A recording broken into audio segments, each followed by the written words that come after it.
If you don't love spending cash but still want fresh clothes, let me show you how to play Dance Dance Revolution with your washer's dial. Hey, fellow budget savers, ever dealt with a washer that has more mood swings than a reality TV star at a reunion show? Before you empty your wallet on a repair service that costs more than your laundry detergent supply for a year, try this nifty trick. Step 1. Seize that dial like it owes you money. Now whirl it counterclockwise all the way. Feeling like a DJ yet? Great, you're on the right track. Next, here comes the video game part. Turn it 3 notches to the right, quick flick back 1 notch to the left, and then 1 more notch to the right.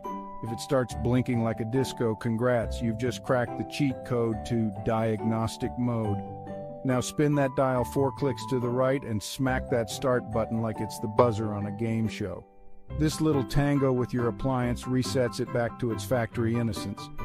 Hang tight for a few, and if all stars align, that lid will pop open and the beast will shut down, tamed and reset. If not, well, it's not your dance moves, it's the stubborn machine. Time to check those error codes. Oh, there you go. You've just added years to your washer and kept your cash where it belongs, in your pocket. Try this out and drop a comment below if it turns your nightmare into a fairy tale. And if you enjoyed this hack, smash that like button. It's the best way to keep these life-saving tricks coming. Thanks for tuning in, and remember, never let a rogue appliance outsmart you. You've got this, even if you're as mechanically inclined as a spoon. Catch you in the next video.